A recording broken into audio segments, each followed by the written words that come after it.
Life is a series of decisions leading you somewhere. You want to know if you're heading in the right direction. Am I where I'm supposed to be? Should I be doing more? What's my purpose? We want to help you navigate those questions. We want to partner with you in your journey. We want to support you as you find your way. God has a purpose for your life. You have been called to make a difference. You are right where you were supposed to be. All you have to do is take the next step. Let us take that step with you.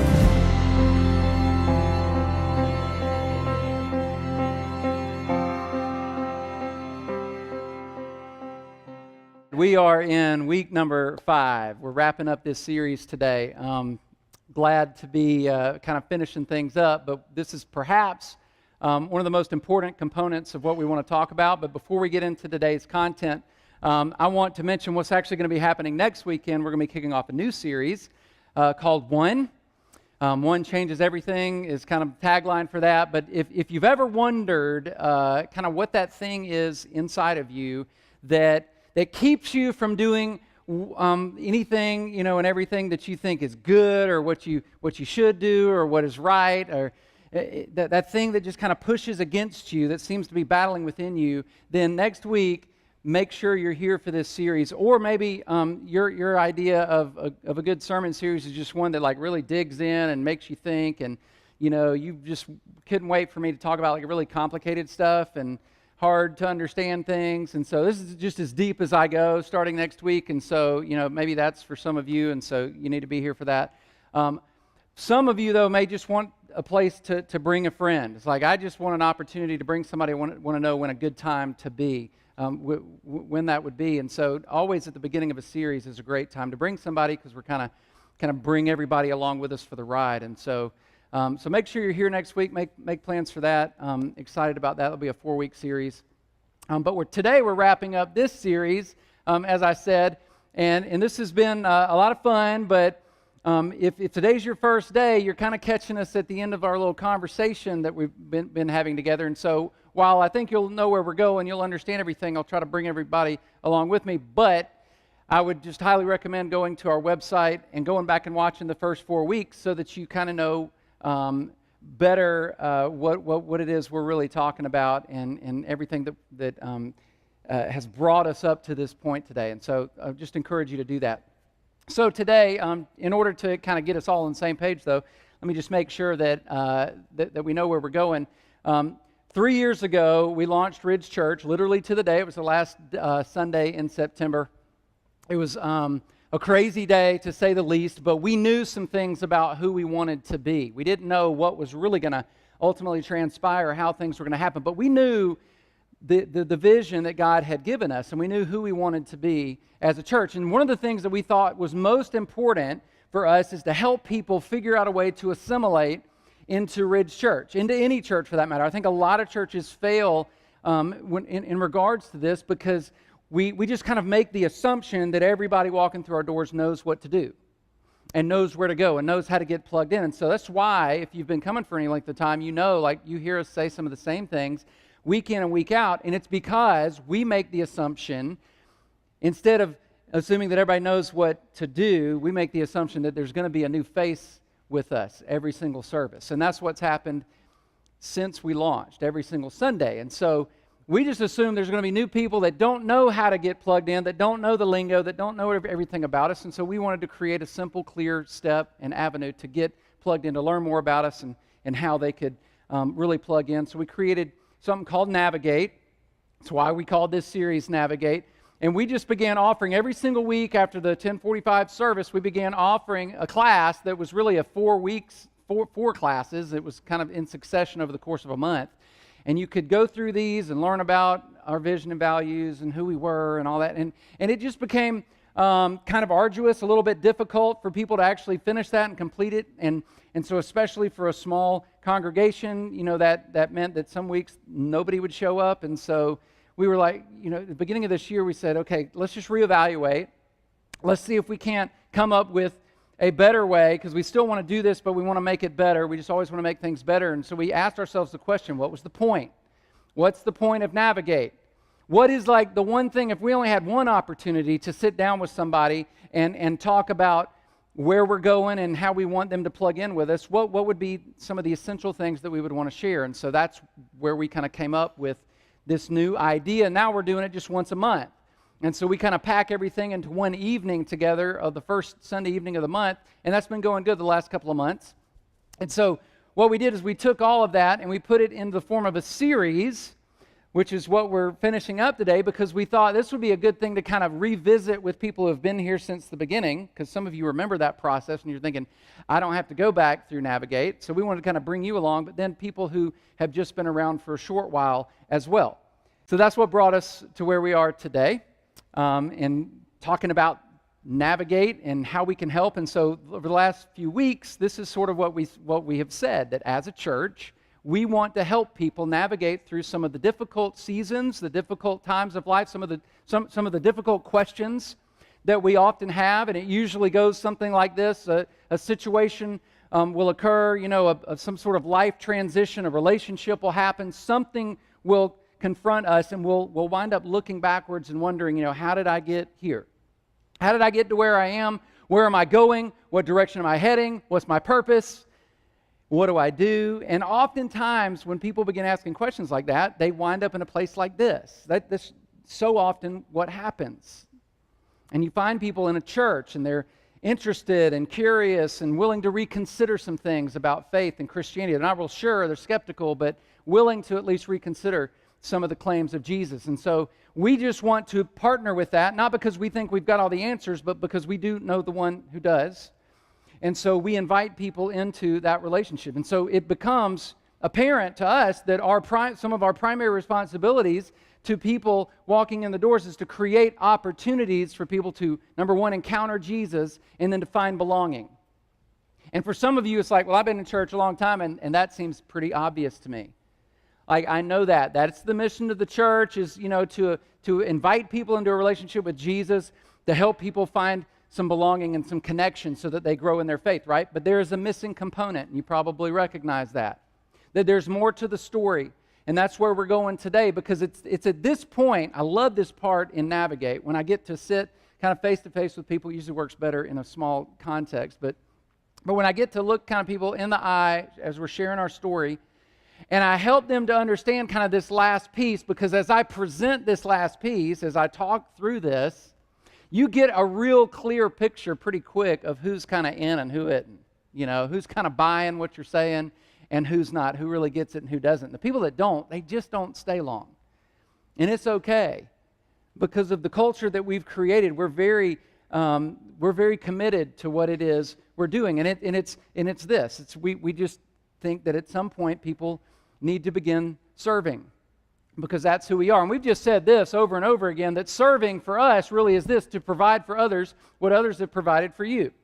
That you begin to give back what somebody gave to you, because you walking through the doors for the first time and your experience affected how, whether or not you stuck around for any length of time, whether or not you came back. I mean, you kind of decided that up front, probably in the parking lot. Maybe, the moment you walked in the door, you just were making some of those decisions.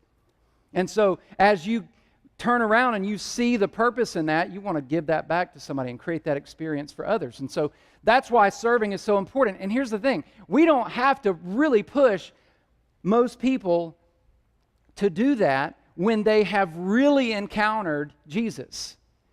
Because people are just like, okay, I'm so excited, now what can I do?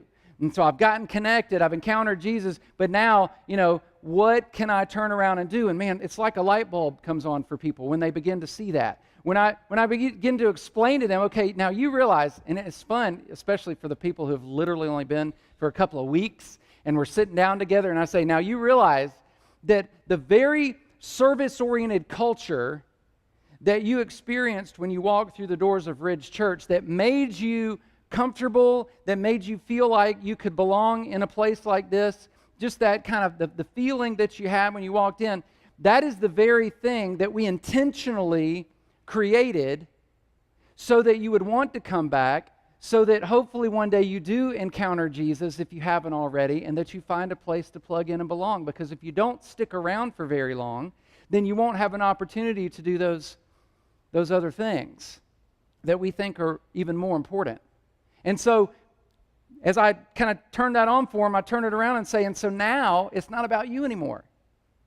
You have an opportunity. I know you've only been here for a little while, but now you have an opportunity to do what others have done for you and to create the same experience. And so many churches just don't emphasize this a whole lot. They don't spend a whole lot of time really talking about serving. It's usually kind of a hit or miss, sort of a couple of times a year. They'll maybe talk about, strategic service Sunday or something like that. Or maybe when there's a few holes that need to be filled, usually like in nursery, right? Or preschool ministry. And that just doesn't sound, broken crayons and glitter glue just doesn't sound like a lot of fun to most adults. And so, there's some holes that need to be filled, and the pastor gets up and he, guilts you into signing up for, volunteering a couple of times a year, right? I mean, that's about the extent of it. And that just isn't really motivating, is it?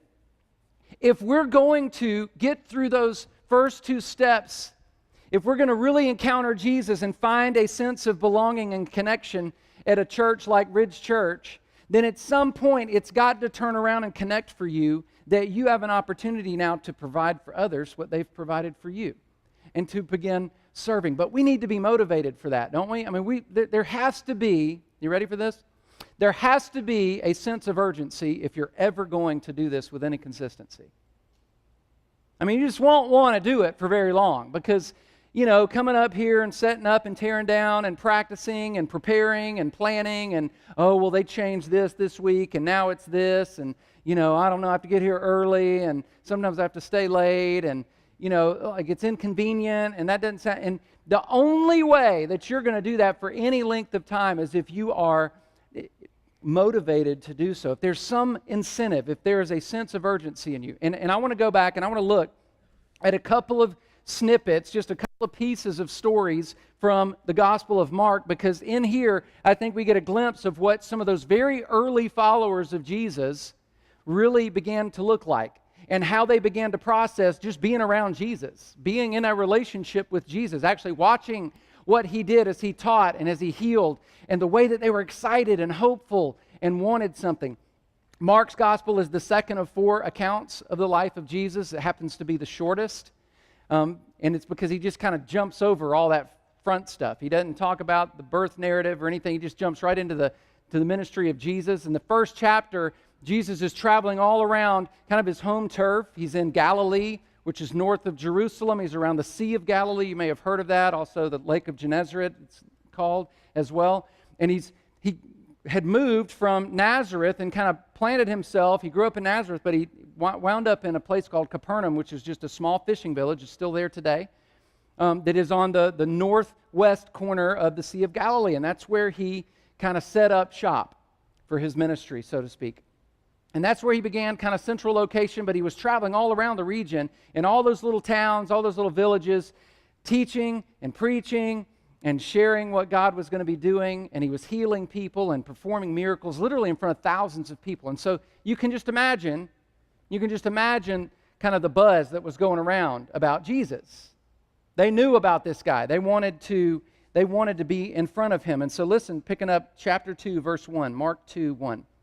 A few days later, when Jesus again entered Capernaum, so now he's coming back home to kind of where he was, based, the people heard that he had come home. And they gathered in such large numbers that there was no room left. And large numbers is really, the word is also translated multitude in other places. I mean, this was like, there were some folks up in this house. There were a bunch of people. It was hotter than it is on this stage right now. In large numbers, there was no room left, not even outside the door, and he preached the word to him. So if you can kind of get the picture here, right? Everybody knows about Jesus, and they want kind of to be around Jesus. They want to be in his presence. And so now they've heard he's come back home, and so they're beginning to pack in. And you know how it goes, right? I mean, people are there for a lot of different reasons. I mean, it's kind of like, Sunday services in our culture 2,000 years later. People are all there, but they're there for different reasons. Some are just there because they want healing. They want something. Give me what you've got, Jesus. They just want a little piece of that. Or some are just there because they're a little skeptical. They want to kind of test Jesus. Or maybe some are there because, they're just curious. They just want to know. I mean, it sounds like a lot of our churches today. But here's the thing. Regardless of that, what is true is that where Jesus is present, people will gather. Always. And that has always been the case for 2,000 years. When Jesus is present, people show up. People are attracted to that. And you've been in some churches, it's like, is Jesus present? You've been in place, you've experienced that. You've been in place, and not that, the idea initially was, motivated, wrong or anything, that everybody's about Jesus at some point. But we begin to lose sight of that if we're not careful. And we kind of become, inward focused and focused on who we are and, our thing and our comfort. And yet people just wanted to be around Jesus and are attracted to Jesus. And so regardless of what your motivation is here today, I can actually imagine, and I long for the day and am expectant of the day when we have to move out of the Y, because there's so many people who long to be in the presence of Jesus. Because we're going to do our best to keep that front and center, to keep that right in front of us, to always be about others, not just ourselves.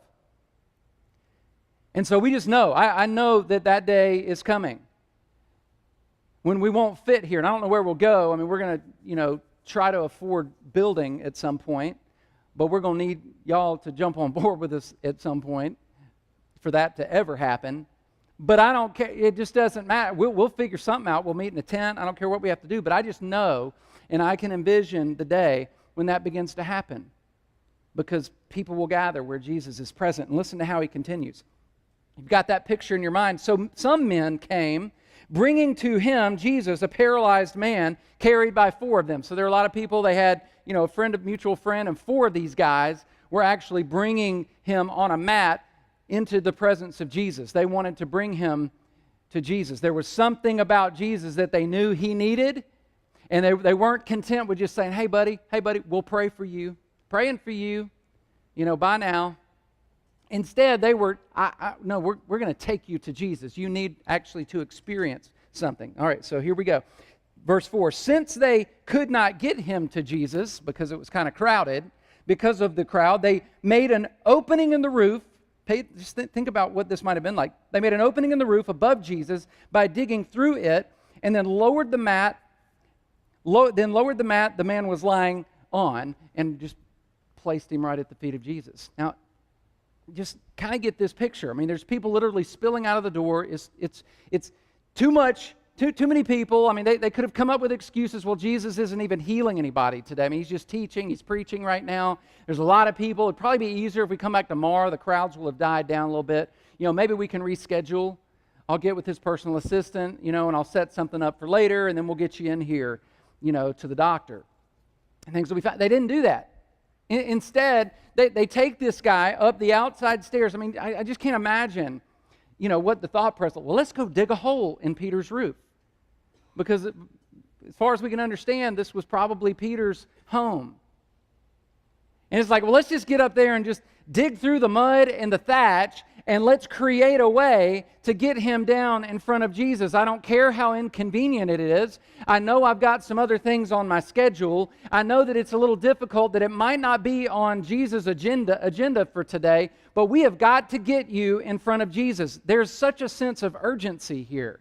I mean, have you ever dug a hole in a roof in order to get somebody in front of Jesus? In other words, have you gone to such great lengths that you're willing to give up of yourself a little bit, to do something that is uncomfortable, to maybe give up some of your time, maybe give up a tea time on the golf course in order to present somebody to Jesus, introduce somebody to Jesus? I wonder. You see, they went out of their way to make a way. They went out, if we could just whittle this down to what I want you to hear, they went out of their way to make a way.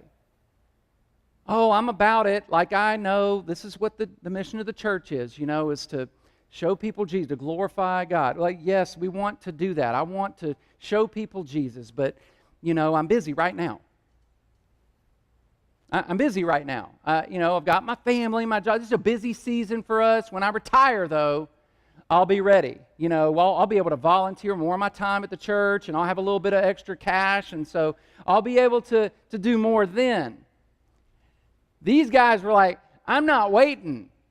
I'm going to make a way, and I'm willing to inconvenience myself for his sake. This wasn't for them. I'm going to get this guy in front of Jesus, so much so that I'm going to dig a hole through a roof and lower him down right in the midst of that crowd. I'm willing to do that.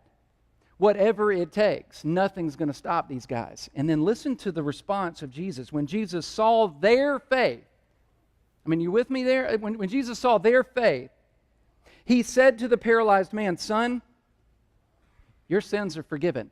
He sees their faith, the faith of the people that brought the man, and then he gives forgiveness to the man. Now, what is that? I think what's in play here is that oftentimes your faith in what God can do and then your faithfulness to make a way to introduce people to Jesus is often what is going to be the life-changing difference in somebody's life. Your faith. Well, why would you have faith? Well, because you've experienced something about the presence of Jesus. You've encountered Jesus. You have found a place to belong, and so now you have confidence that God can do great things because you've experienced something. You have something to offer, and so now you are faithful to do whatever it takes to make a way. And that's what these guys were doing. And Jesus responded to their faith and their faithfulness, their willingness to inconvenience themselves and to go out of their way to make a way. And then Jesus, because of that, looks at this man and says, "Son, your sins are forgiven," which is a little strange because it's like, well, he was paralyzed. He needed like a physical healing, and you're talking about forgiveness. And I think Jesus is emphasizing here. He was always strategic in what he was doing and in the way that he presented things. But I think that one of his points that he was emphasizing in saying it this way is because he's not just concerned, and perhaps always more concerned, with our ultimate brokenness, with our ultimate problem, which is sin, and our ultimate healing, which is salvation. That's always priority for Jesus. He was willing to heal and meet felt needs all the time. He was willing to feed thousands of people, right? But that wasn't the ultimate agenda. That wasn't the ultimate goal. He really was more concerned with their ultimate sickness and their ultimate healing. And it's like, your sins are forgiven. And I don't think it has anything to do, with, well, the understanding is that, he has some sin in his life and therefore he needed forgiveness in order to find physical healing. I don't think that's what is being suggested here. I just think Jesus is much more concerned about your heart and healing your spirit and your brokenness than he is with necessarily making your body whole. And that's a bonus sometimes too. He gives that as well. And he is capable of all of that. He is capable of both spiritual and physical healing. And I think everybody was beginning to experience that. And people were getting excited about it. And then listen, just a few chapters later, beginning of, or kind of midway through chapter 6, Jesus has now healed 5,000 plus people because he was willing to do that. He was willing to meet that need. And I just want to kind of attach this story to that one and see how these are connected. And so now he was probably on the northeast side of the Sea of Galilee, and now he has traveled back across. This is when he did the whole walking on the water thing, And so he comes back across the lake, and he lands just south of Capernaum in an area called Gennesaret. And listen to what transpires, verse 53 of chapter 6. When they had crossed over, when they had come back over, they landed at Gennesaret, and they anchored there. And as soon as they got out of the boat, people recognized Jesus. They couldn't hide a good thing. You know what I'm saying? There is no hiding a good thing. Jesus couldn't run. And he was even looking for some, solitary moments. He had just learned, before this experience, he had just learned that his cousin, John the Baptist, had been killed. He wanted some time to himself, and yet the people just continued to press in, and he had compassion on them. He continued meeting those needs. And so they continued to flock to him because they knew what he had to offer. And then listen to this. This is really what I want you to hear. Listen to the sense of urgency and expectancy. And just imagine, this today, if the church functioned with this kind of excitement. They ran throughout the whole region. When they knew, man, he's back, and he's going to stick around for a while. They ran throughout the whole region and carried those who were ill on mats to wherever they heard he was. And wherever he went, into villages, towns, or countryside, they placed those who were ill in the marketplaces. They begged him to let them touch even the edge of his cloak, and all who touched it were healed. The word healed, the same Greek word that's translated healed here is also translated saved in many other parts of the New Testament. I think it's because the same word was used because there wasn't a whole lot of distinction between physical healing and a spiritual healing. Because there was just this same sense of being made whole. And there was such a sense of urgency.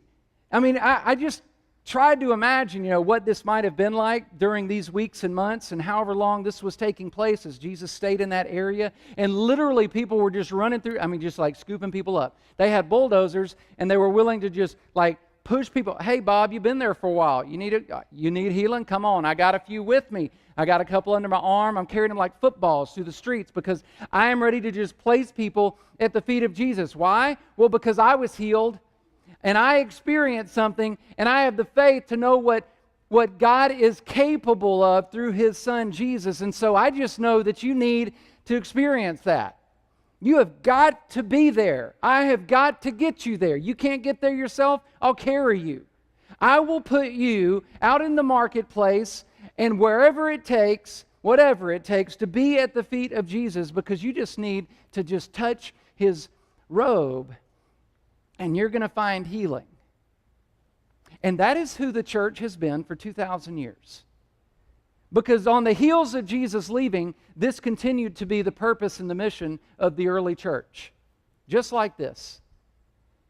They were willing to go to great lengths to do some very simple things. They wanted people to experience Jesus, to know that what He was capable of, to put their faith in Him, to repent of sin, and to be baptized. It was a pretty simple message those days. And that's just all they wanted. And they were willing to go to great lengths. They gave up lives. They gave up their own lives and their own comfort and even their possessions and their resources and their time and their energy for the sake of placing people at the feet of Jesus. Pretty cool. And that is the mission of the church. The church exists to make a way for people to encounter Jesus, to find belonging, and to impact lives. That's who we are. And that has always been the mission of the church. And it usually has to happen in that order. Because you don't get to that last part of impacting lives until Jesus has impacted your life. And so we want that. At Ridge Church, we want that for every person that walks through our doors. We want everybody to experience that, to really have a true encounter with Jesus, and then to begin to really connect and find that, hey, this is a place that I feel good, I feel confident, I feel like this is a place I could belong, I resonate with what's going on here, with the mission. I know they don't have a building, I know they don't have a whole lot of money, but man, they're passionate about one thing, and that is impacting lives. And I want to do that. I want to be a part of that. We want that for all of you. We want that to be your mission. Has it begun for you? Have you gotten to a place in your walk with Jesus where you begin to realize, hey, it's not so much about my Sunday morning comfortable routine, so that I can get up here a little bit early and grab me a cup of warm coffee while people babysit my kids and I enjoy myself? Has church been relegated to just an hour or so a week of your comfort? Because I'm not comfortable with that. And I never want to create an environment that suggests that that's okay.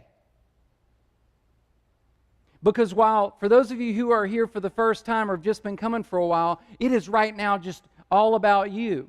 We want you to experience something here. But it is so that you encounter Jesus, so that you want to dig in and get plugged in, so that you begin to fulfill God's call and mission for your life, which is to impact others. That's what we want. And if it is anything that distracts us from that, kind of the peripheral type stuff, the knitting class and the underwater basket weaving on Thursday nights, we're probably not going to do it. We're just not going to be real complicated around here. We're going to do those three things. We're going to make sure that people have an opportunity to encounter Jesus, to find belonging, and then begin to impact lives. And it's why we created something called the Go Team when we started this. We wanted to give some identity to the people that served every weekend here at Ridge Church. We call it the Go Team because we're all called to go.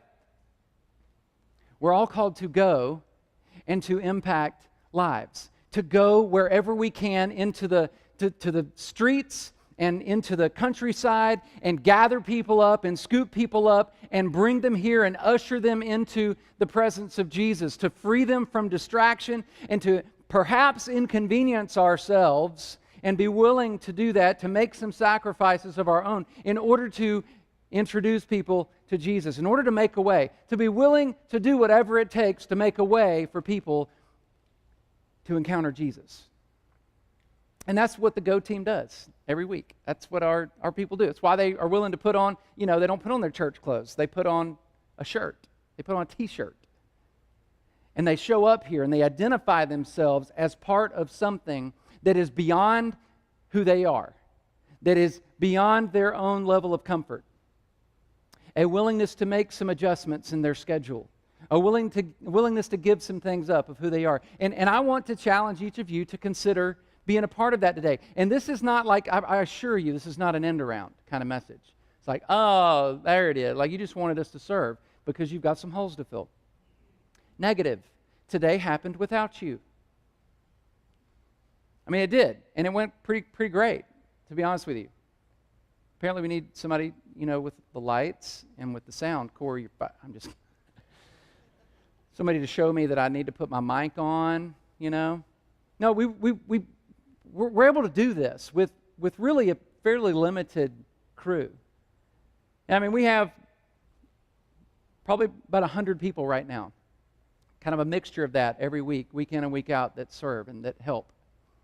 So it's not because we need more people to serve, because honestly, the more we have, like at some point it would actually become probably too many, and it'll become kind of chaos. So that's not why we do it. It's not why we offer it. It's for you. It really is. Because this is that third piece of who we are as Christ followers. People who are willing to just take a corner of the mat, even though your face may never get seen and nobody will know your name, but man, you're just, hey, this is my corner. And I just want to go dig my spot, my part of that roof out so that I can help lower somebody down into the presence of Jesus. I just want to do my part. And that may be serving a cup of coffee. It may be watching babies. It may be parking cars. It may be taping the seams in this carpet. Whatever it is, we all have a part to play, and it is all significant in creating opportunities for people to encounter Jesus. And we want you to be a part of that. So, this being the fifth and final week, if you've been with us throughout this series, it is official. You have completed Navigate. You get a certificate. We're done. You get a check by your box, by the word Navigate, and you get to say you're done. And here's why I'm willing to say that for right now, because I would still love for you to come on October 2nd and come to Navigate, because then there's a much more relational component to Navigate than just this. But willing to go with this for now, because there's a lot of you who are done, who went through Navigate, so you're not planning on coming back. And so I wanted to kind of gather you around this kind of freshened up content a little bit. But then for those of you who haven't been here for very long, but you're thinking it's going to be a long time before I'm willing to come to something outside of a Sunday morning. And so all of you have now been ushered into the Navigate crew, those who have completed it. And so here's what we do at the end of every Navigate class. I get to that point, it's like, okay, so here's what you've got to understand. It's not good enough to have some knowledge and some understanding of who we are if you don't do something with it. And what you need to know and never forget in your journey with Jesus is that you've never arrived anywhere. You're in the car, you're driving with other people, you're heading in the right direction, you know your destination, but you've never actually gotten there. There will never be a point, you ready for this? There will never be a point in your walk with Jesus when you get to pull the car into the median and say, I'm done. We just don't get to that point because there's always room to grow. There's always a step to take. There's always something else to do. Oh, well, I've been serving for a long time. Well, then maybe it's time to get out of that area and try something new. Maybe it's time for you to begin to pour into somebody else. There's always a step to take. And so at Navigate, what I always ask people to do, give them a 3x5 card, a little index card, and I ask them, okay, here's what I want you to do. I just want you to write down what your next step is, or your next couple of steps. What do you think your next step looks like? It's like, well, I've hardly taken a step. Okay, so then what's the first step look like? And we get them to do that because it's important for that level of accountability. It's not like we're going to call you and send you a pledge card and say, but this is what you said you were going to do. That's not it. It's for you to really push yourself to think, okay, what is it that I really need to do next? And so I want to do that this morning. So everybody in here, we don't have any index cards. So if you will, right now, take your connection card that is at the bottom of your worship guide. If you've already filled one out, great. You're a step ahead. So everybody in here, except for those not moving, just kidding, you too, if you'll take out that worship guide, just humor me here. I'm as your pastor, I'm asking you to consider doing this. And then I want you just to, I need that. And then I want you to consider what your next step might look like. And I've got just a few ideas written down, but it doesn't have to be one of these, and it may be all of these. Okay? So here's what I want you to consider. And so on your connection card, just let us know who you are, if you would. And again, we don't do scary things to people that let us know their name, I promise. So that's just our guarantee. You can let us know who you are. And then on the back, just write, my next step is. Or our next step is, if you're going to do this as a couple. And so here's the thought. Maybe for some of you, if you're here for the first time this week, or you've been coming for just a little while, and you've never really plugged in anywhere and gotten real consistent, because that sounds difficult. So maybe just your next step is to come back next week. This is easy, right? This can be simple. Maybe your next step is, my next step, I'm going to come back next week.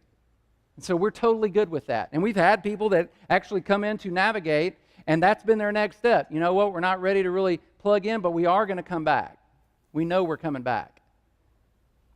Maybe it's be water baptized. Some of you have been in a relationship with Jesus, but you've never made that public.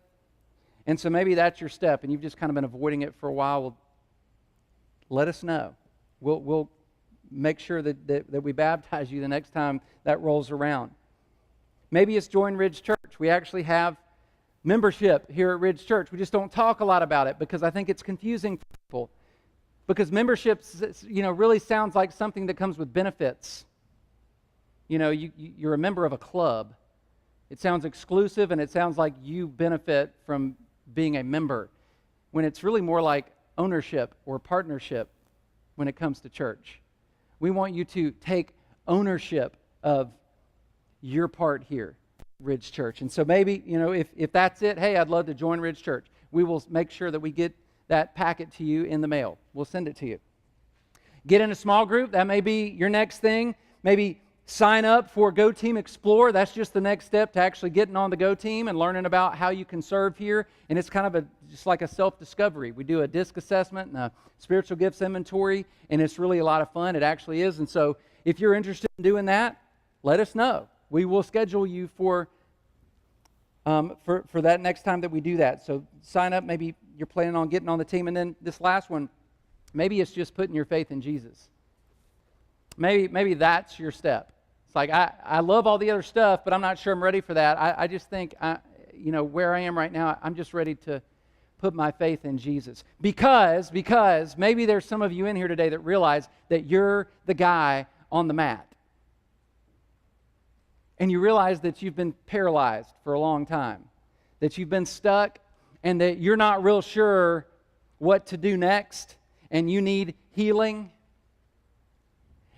And now you realize that this service-oriented culture that we've created here has been the hole in the roof that has lowered you down into the presence of Jesus today. And maybe you're ready to say, yes, Jesus, with open arms. Would you pray with me for just a second? If that's the case for some of you, I'd love for you just to pray this prayer with me. It's nothing magical about the prayer. It's simply a statement of faith saying, yes, I'm ready to put my faith in Jesus. And so if you're ready to do that, you can just pray silently right there in your seat. Something like this. Heavenly Father, I know now that I'm the guy on the mat, and that I have now been lowered down and ushered into your presence. And so now it's my opportunity to respond. And I know that I am sick, and that I am broken, and that I need your forgiveness. So I receive that. Today, I confess that I am a sinner. And I want to give you the rest of my life. I'm going to walk with you. And I pray this in the precious name and the blood of Jesus. Amen.